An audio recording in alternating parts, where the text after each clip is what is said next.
Hello friends, my name is Ashish Giri और इस video के अंदर हम डिस्कस करेंगे बीएससी सेकेंड ईयर केमिस्ट्री का थर्ड सेमेस्टर यानी फिजिकल केमिस्ट्री। इस सेमेस्टर का आज मैं अपलोड कर रहा हूँ इंपॉर्टेंट क्वेश्चन की लिस्ट, जिसके अंदर सबसे पहले हम डिस्कस करेंगे शॉर्ट क्वेश्चंस की लिस्ट। दोस्तों, इनऑर्गेनिक केमिस्ट्री, ऑर्गेनिक केमिस्ट्री, इन दोनों की इंपॉर्टेंट क्वेश्चंस की लिस्ट को मैं अपलोड कर चुका हूँ। आप चैनल के अंदर जाएंगे, आपको प्लेलिस्ट मिल जाएगा या इसी वीडियो के डिस्क्रिप्शन बॉक्स में आपको लिंक मिल जाएगा।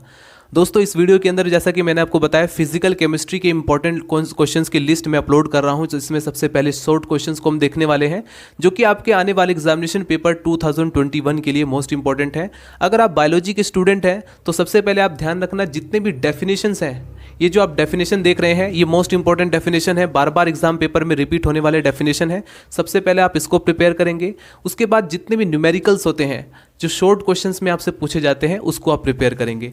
और ध्यान रखना, अगर आपने एक पूरी तरीके से एक पर्टिकुलर कंसेप्ट क्लियर किया है, जिससे कि कई बार न्यूमेरिकल्स पूछे जाते हैं, तो आप उससे रिलेटेड जितने भी न्यूमेरिकल्स हैं उसको सोल्व करेंगे। ये नहीं कि आप सभी न्यूमेरिकल्स को सोल्व करने बैठ जाए। सबसे पहले कंसेप्ट क्लियर करना, फिर उसके बाद ही न्यूमेरिकल्स को सोल्व करना है, तभी आप किसी भी एक पर्टिकुलर न्यूमेरिकल्स को सोल्व कर सकते हैं फिजिकल केमिस्ट्री के अंदर।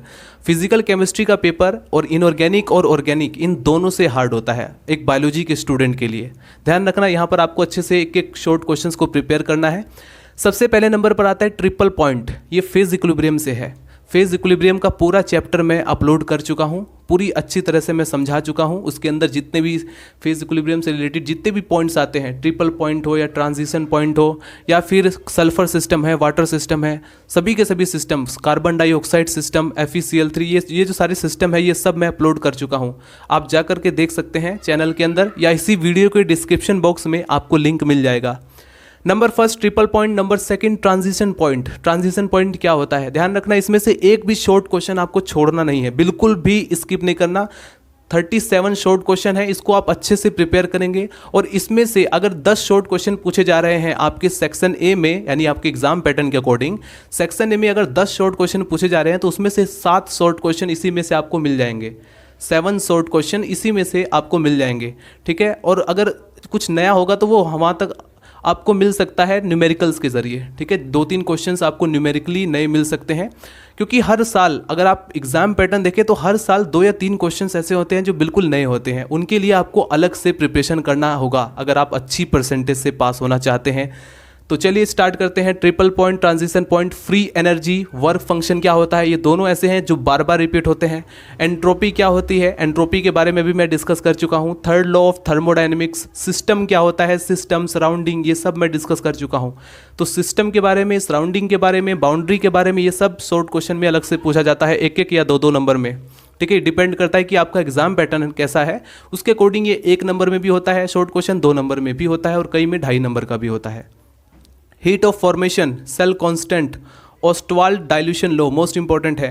Heat of combustion, heat of neutralization, reference electrode बहुत ही मोस्ट इंपॉर्टेंट, निर्देश इलेक्ट्रोड, ये जो काफ़ी ज़्यादा इंपॉर्टेंट है, बार बार रिपीट होता है। Describe the net heat theorem, Le Chatelier principle, लासातेलिए का नियम, 12th में भी आपने पढ़ा होगा। स्टैंडर्ड हीट ऑफ फॉर्मेशन, अब शॉर्ट क्वेश्चन कुछ इस तरह से भी आता है, पहले हीट ऑफ फॉर्मेशन आपसे पूछा जाता था, अब आपसे पूछा जाता है एक कंडीशन लगा दी गई है हीट। यहाँ पर आपसे पूछा जाता है standard heat of formation, standard entropy क्या होती है, तो मतलब एक कंडीशन लगाकर आपसे पूछे जाते हैं क्वेश्चंस। ऑक्सीडेशन और रिडक्शन पोटेंशियल आपसे पूछा जाएगा। सराउंडिंग क्या होता है, स्टैंडर्ड एंट्रोपी ऑफ गैस क्या बताएंगे वहाँ पर आप।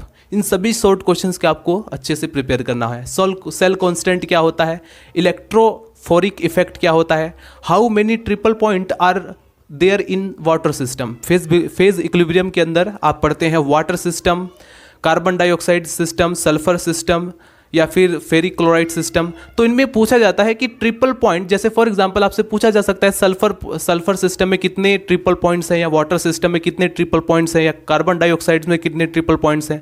तो मतलब ज़रूरी नहीं कि सिर्फ वाटर का ही पूछे, आपको देखना है सल्फर सिस्टम में कितने ट्रिपल पॉइंट्स होते हैं।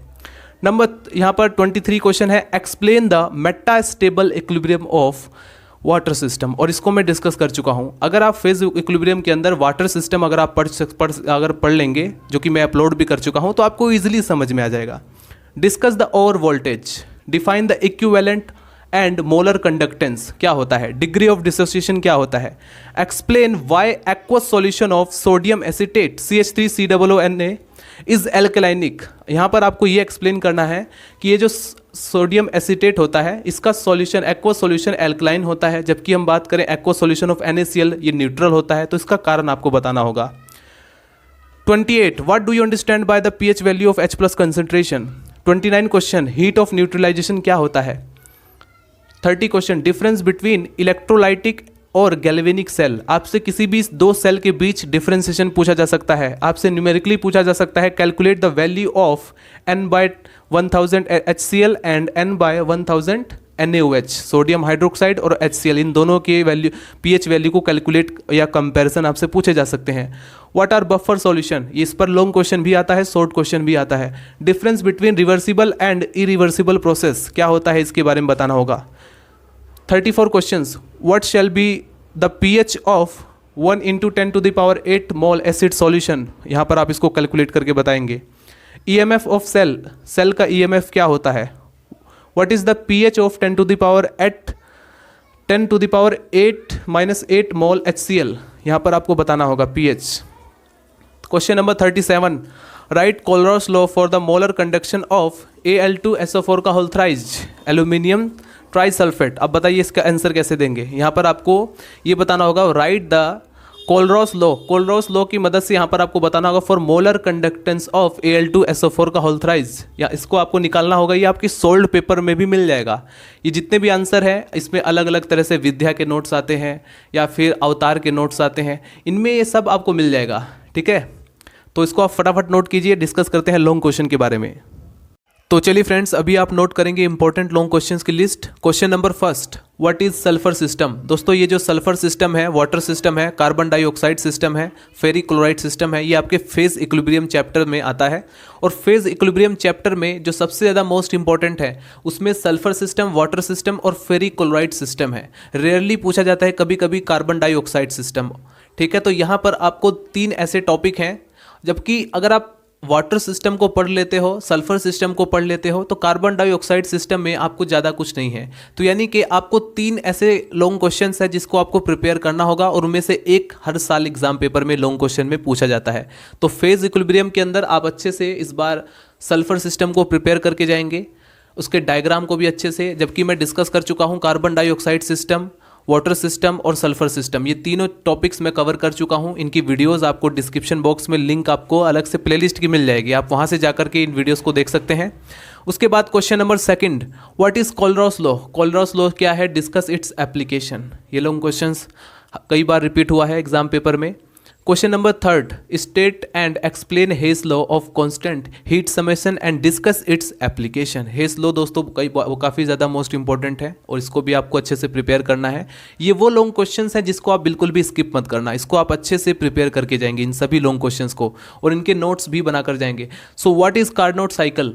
कार्नोट साइकिल का नोट्स मैं टेलीग्राम एप्लीकेशन पर, यानी कि टेलीग्राम का जो हमारा ग्रुप है बायो बुक टेक के नाम से, उस पर मैं सेंड कर चुका हूं। तो वहां से आप कार्नोट साइकिल का जो नोट्स है उसे आप ले सकते हैं, डाउनलोड कर सकते हैं। सो ये लॉन्ग क्वेश्चंस हर साल पूछा जाता है। What is Carnot cycle and drive and expression for the efficiency of heat engine. Question number 5 heat of combustion of ethyl alcohol. कई बार आपसे न्यूमेरिकली पूछा जाता है। The heat of combustion of ethyl alcohol is 330 kilo calorie. ये ethyl alcohol का heat of combustion है।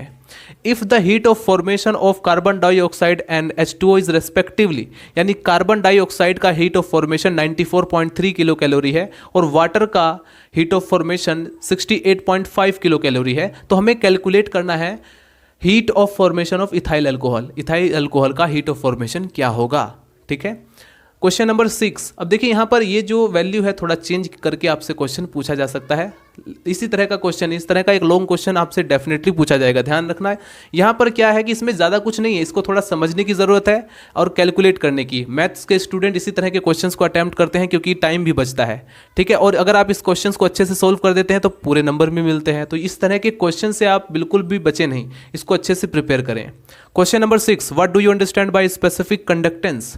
Specific conductance क्या है, इक्विवेलेंट कंडक्टेंस क्या है, मोलिकुलर कंडक्टेंस क्या है, और ये आपस में एक दूसरे से कैसे रिलेट करते हैं, how these are relate to each other, what is the effect of dilution on this conductance, इन तीनों कंडक्टेंस पर डाइल्यूशन का क्या इफेक्ट होगा।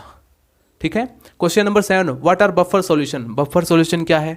देखिए दोस्तों, बफर सॉल्यूशन से भी लगभग क्वेश्चंस तय रहता है, फिक्स रहता है, तो इसको भी आप अच्छे से प्रिपेयर करके जाएंगे। Explain the buffer action of the acidic buffer and basic buffer, and how will you determine the pH value of acidic buffer and basic buffer, explain equation, ध्यान रखना इक्वेशन भी इसमें एक्सप्लेन करना होगा।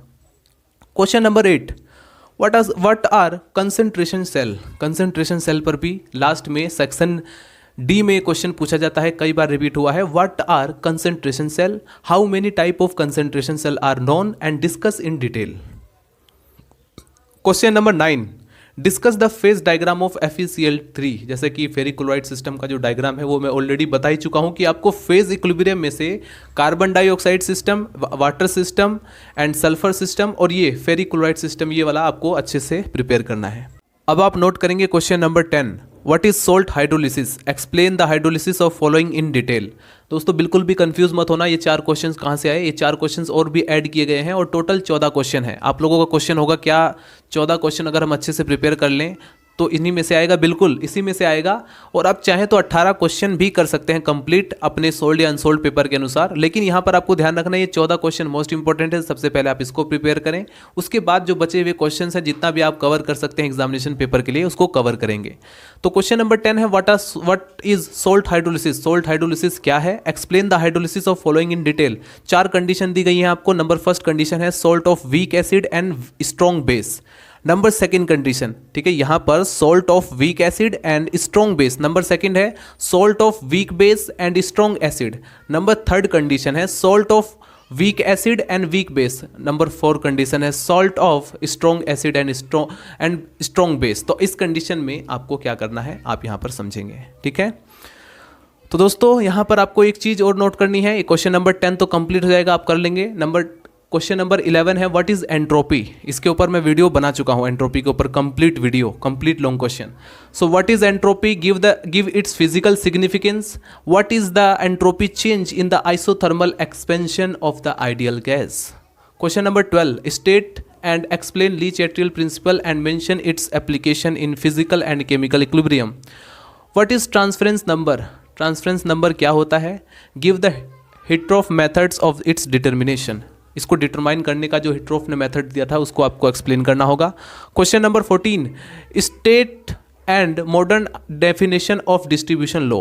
यहाँ पर आपको मॉडर्न जो डेफिनेशन है डिस्ट्रीब्यूशन लॉ का वो एक्सप्लेन करना होगा। And what modification were made in the distribution law when, जब एक कंडीशन दी गई है जब the solute is associated in one of the solvent, और नंबर सेकंड कंडीशन है the solute is dissolve in one of the solvent. तो ये 14 क्वेश्चन है। फिजिकल केमिस्ट्री में आपको इस 14 क्वेश्चन को सबसे पहले प्रिपेयर करना है। शॉर्ट क्वेश्चन मैं ऑलरेडी बता चुका हूं। उसके बाद जो न्यूमेरिकल से रिलेटेड मैं आपको कह रहा हूं, न्यूमेरिकल अगर आप अच्छे से सॉल्व कर लेंगे तो उसको भी आप अच्छे से प्रिपेयर कर सकते हैं, क्योंकि उसमें आपका टाइम बच जाता है। मुझे उम्मीद है ये वीडियो आपके लिए हेल्पफुल रहेगा। मिलते हैं नेक्स्ट वीडियो में, बाय बाय, टाटा।